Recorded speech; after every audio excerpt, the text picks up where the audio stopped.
Sí, esa era la idea, plantear un reto de ingenio, un juego que, aunque suene un poco raro, la parte lúdica era el crimen, y entonces a ver por qué lo hizo, cómo lo hizo y con qué finalidad.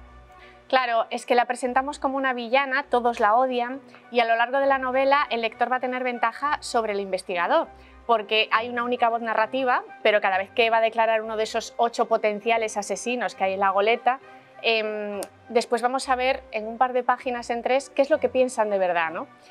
Y ahí el lector tiene ventaja, porque Valentina no lo sabe lo que piensan de verdad, ni toda su sección de investigación.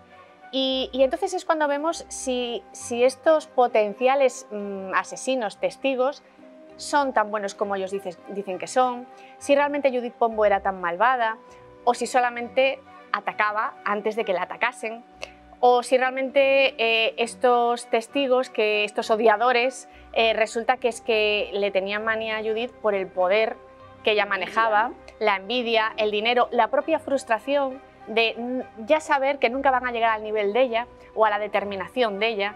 Fíjate los calificativos que utilizan, ¿no?, para referirse a ella, siempre tratándola incluso como una serpiente malvada y tal. Y claro, incluso Valentina se plantea, si fuera un hombre, ¿hablarían así de ella? Claro, date cuenta que ella empieza la novela completamente rota, deshecha, pero a la vez muy fuerte, porque lo que ella ha decidido para no contaminar a los demás con su amargura, eso solo lo puede decidir alguien como muy sólido por dentro, como muy coherente, a la vez que esté deshecho. Es como una incongruencia, es como una dualidad que siempre se mantiene en este personaje, al que yo marqué con esos ojos de 2 colores, marcando siempre esa dualidad. Perfeccionista en su trabajo, un desastre en su vida personal, no una investigadora tipo Sherlock Holmes que deduce cosas inteligentísimas o tipo Poirot. No, ella es normal, pero el que busca encuentra. Ella es tan pesada, es tan obsesiva que al final encuentra. Pero ahora sí que su situación personal va a marcar por primera vez un poco el ritmo de la investigación, porque ya es más obsesiva que nunca, necesita centrarse en este caso imposible para no pensar en sí misma, ¿no?, en su vida.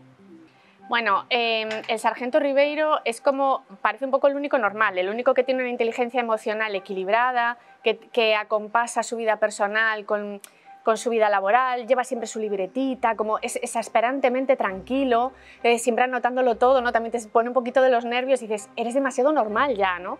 Y luego tenemos a Clara, que tiene una relación un poco maternal con Valentina, intenta cuidarla aunque sabe que si ella no quiere no se va a dejar.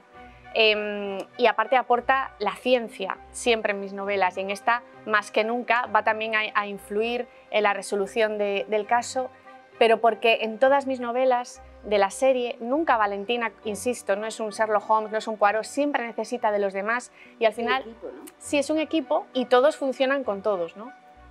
No siempre. Y creo que es un error ser falsamente optimistas, creo que también es un error decir la famosa frase de tranquilo, todo se arreglará, todo va a ir bien, porque no siempre todo va a ir bien.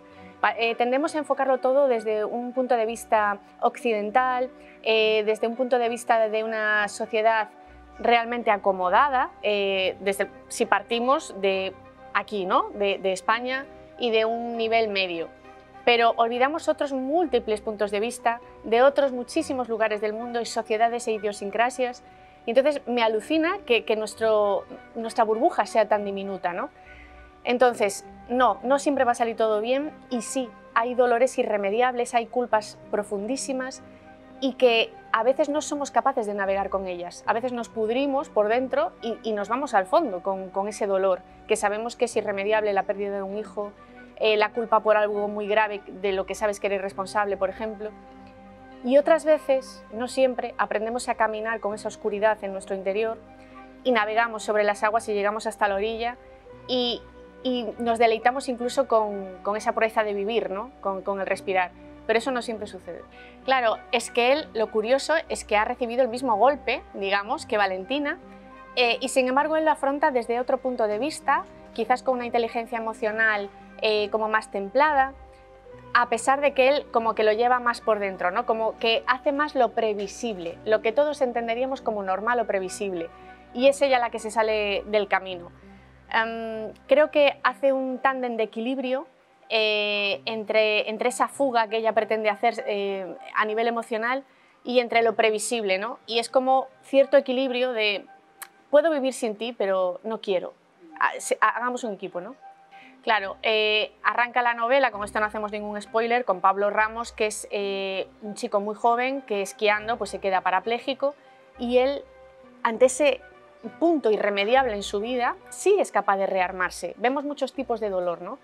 En cuanto a Victoria Campoamor, los lectores están celebrando muchísimo la batalla dialéctica que mantiene en este caso con Judith Pombo, sobre monarquía, república. Se pregunta cómo me he metido en ese jardín, pero realmente el narrador es una voz neutra. Realmente ellas son las que lanzan los disparos y luego es el lector el que decide en qué bando está, pero no solo con ellas, sino con todos los que hablan de sexo, de ecología, de poder, de ambición.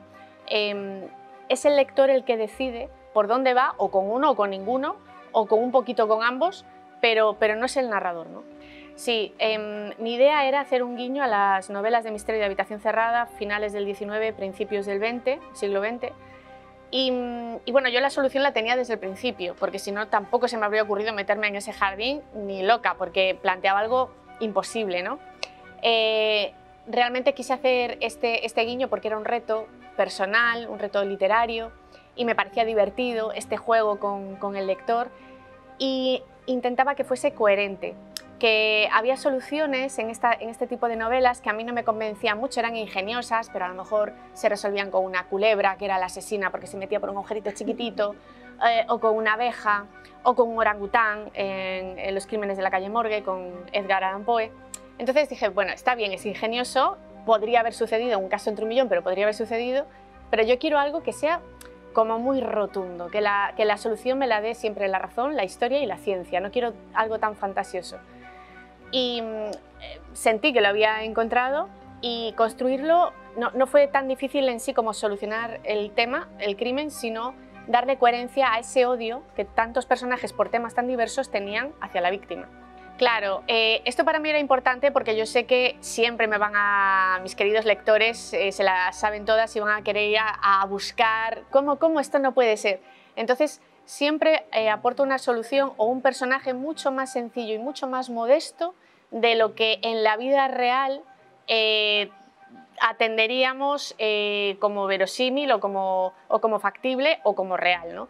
Esto ya, hoy por la mañana también lo comentaba, me sucedió con El bosque de los cuatro vientos con John Becker, que había algún lector que me decía, esto es imposible, ¿cómo va a haber un antropólogo que investigue arte y tal? Y yo, bueno, fíjate si lo hay, que el mío es como muy modosito, muy tímido, y el de verdad, que es Arthur Brand, bueno, tiene donde vive, en Ámsterdam, tiene una serie de televisión, un cómic, no sé cuántos libros publicados. Sí, se queda las obras de arte durante un día entero para hacerse fotos con los Picasso, con todo. Digo, imagínate si el mío es modosito. Entonces, me gusta contar con esto porque sé que siempre van a decir es imposible. Digo yo, no, es la realidad. Claro, pero también es una complicación. Hay quien me dice, es más fácil porque ya tienes el perfil. No, al contrario, para mí es más complejo porque mis libros son independientes y autoconclusivos, entonces se supone que puedes coger Lo que la marea esconde o Donde fuimos invencibles sin haber leído los previos ni nada. Entonces tengo que trazar lo suficientemente bien al personaje de Valentina para quien no la conozca y hacer un maquillaje muy suave para quien sí la conoce y no ser muy reiterativa y no ser pesada con quién es Valentina y por qué es como es ella y el resto de los personajes. Y luego conseguir que no sean monigotes, conseguir que no sean estereotipos. No puede ser que Sabadell siempre sea el torpe, no puede ser que Valentina lo resuelva siempre todo y que sea infalible, no puede ser que haya el tonto, el listo, el simpático, el tierno, el torpón, no. Todos tienen su momento y de hecho en mis novelas hay lectores que me dicen, caray, aquí sale mucho más Oliver, en esta otra despunta más Valentina. Y yo, ya, porque la vida es así, no siempre estamos todos en la cresta de la ola, ni siempre estamos hechos polvo, pero sí hay días que estamos hechos polvo y no damos pie con bola y nos sale todo fatal. Pues a estos personajes les pasa lo mismo. Sí, yo creo que es necesario que nos metamos también los autores en estos jardines. Yo no soy experta en ninguno de esos temas, mi ánimo no es moralizante, no aporto ningún tipo de directriz en ninguno de estos asuntos, simplemente planteo preguntas, que es lo que creo que tienen que hacer los libros. No pueden dar respuestas porque es imposible, porque cada caso es personalísimo, porque cada uno vive en su propio universo, no podemos partir solamente desde esta perspectiva, desde este punto de vista, ¿no? Tenemos que partir desde el punto de vista de alguien de otro lado del mundo. Intento que mis libros sean atemporales, neutros, que traten temas actuales, pero eso, que planteen preguntas y reflexiones para que cada lector termine por construir su propia historia y que ese libro, esa historia, le pertenezca. Sí, que cuando... Es lo que más tuve que investigar, porque yo el tenis sí juego, soy una jugadora lamentable, juego muy mal. De hecho, mi profesor de tenis estaba leyendo el libro y me mandó un mensaje hace un par de días, me dice: «¿Has dicho mi frase, la de que estás usando una sartén en vez de una raqueta de tenis?» Y yo, claro, es que me lo dices siempre. Sí, lo tengo metido en la cabeza, me tienes torturada. Pero realmente era otra temática más sobre la que yo sí que desconocía y me sorprendió lo fácil que era el tema de las apuestas y el grado de implicación que ya a nivel policial suponía por todo el dinero que se manejaba. Por supuesto, en la vida real esto es ficción, no tiene nada que ver con este club de tenis ni nada parecido, porque insisto, todo es producto de mi imaginación, nunca he entrado en ese club de tenis y no tiene nada que ver con ellos. Sí, es otra provocación deliberada para cada lector, son una pista de lo que va a suceder en ese capítulo. Esto lo hago con todos los libros de la serie, pero en este caso circunscribí las pistas única y exclusivamente a libros de misterio y de habitación cerrada. Escogí algunos y, claro, como los he leído todos varias veces, yo pensaba, digo, a ver, esto va a ser una pista aquí para esto, para el otro, y a veces me reía en alto porque le estaba poniendo y digo, bueno, ahora el lector, ¿qué pensará, no? Lo voy a volver loco. Y esto era como, me divertía, ¿no? A ver, esa es la idea. Yo recuerdo que nunca hablo de lo que estoy escribiendo con nadie, y de hecho cuando mando la novela a la editorial no la ha leído nadie, no tengo lectores cero ni nada, se lo mando directamente a la editorial. Pero en este caso, una tarde hablando con mi hermano y mi cuñada, les planteé la posibilidad de un barco, de que pasara algo como sucede en la novela, y entonces empezaron a decir disparates, pero convencidísimos, muy vehementes de pues eso pudo ser con un cuchillo de hielo, con tal. Entonces alguna de esas ideas suyas las introduje en el equipo, ¿no?, de Valentina, y luego al final en agradecimientos lo indico. Bueno, hay un par de cosas que son un poco locas que se les ocurrieron a ellos dos, porque a mí no se me habría pasado por la cabeza esas posibles soluciones para ese crimen. Y fue divertido por una vez compartir esa idea y ver a alguien normal, no con mi mente, pues alguien que fuese una persona que tuviese un sentido común normal, pues cómo se le podría ocurrir resolver eso, ¿no? Sí, pero date cuenta que eso en este caso es indiferente, porque yo siempre escribo para un único lector imaginario y hay que escribir siempre con el mismo respeto, sea un único lector el que te vaya a leer o sean 100.000. Entonces, para mí sería una falta de respeto para el lector repetir la fórmula porque sé que ya funciona. Ah, pues voy a hacer como en Puerto Escondido, o voy a hacer esta técnica que utilicé de homenaje a la novela gótica en donde fuimos invencibles. No. ¿Van cambiando los ingredientes? Sí, siempre, porque si no sería, fíjate, en Puerto Escondido era más costumbrista, había muchos aforismos, muchas reflexiones intimistas, un lugar a donde eres más técnico, hay hasta 3 voces, es muy complejo, muchos escenarios, muchos personajes. Donde fuimos invencibles es una novela con un claro homenaje a los libros góticos, tipo Rebeca. La forma de escribir también varía. Fíjate que aquí, incluso en este guiño a las novelas de principios del siglo XX, en Lo que la marea esconde, hago que haya diálogos efectistas también, como pues eso, la frase del capitán: señoras, señores, se ha cometido un crimen. Eso es muy de novelas de comienzos del siglo XX. Poner el plano, que esto yo jamás había puesto un plano, y hablé con Emily Rosales, el director de la editorial y de Destino, y digo, tenemos que poner un plano. Y dice, ¿por qué? ¿Pero para qué? Porque siempre el texto debe ser suficiente. Y yo, ya, pero es que este tipo de novelas siempre llevaba plano. Y dice, ah, pues muy bien y tal.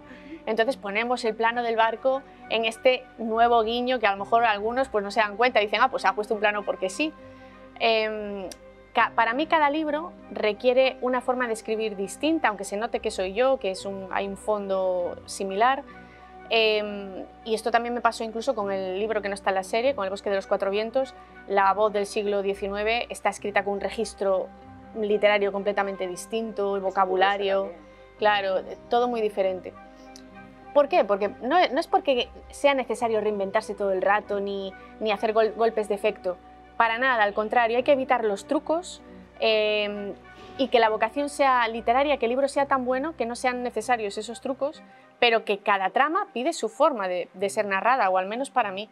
Pues mira, a lo mejor aunque eso esté manido, pues mira, a lo mejor sí, porque ¿sabes qué pasa? Si estás durante más de un año delante del ordenador o delante de los esquemas o entrevistando gente para preparar algo y estás aburrido, lo estás haciendo por encargo o lo estás haciendo sin ganas, eso se va a notar y sería tediosísimo. Para mí, en mi caso, tiene que haber cierto afán, ciertas ganas, cierta emoción, cierta electricidad cuando te pones delante del ordenador y digas, ¡ay, lo que voy a hacer hoy! ¡Ay, ahora el juego que voy a hacer! Creo que tiene que haber un poco esa idea, ¿no? Que si el viaje no vale la pena para ti, no va a valer la pena para nadie. Tienes que ser honesto con eso.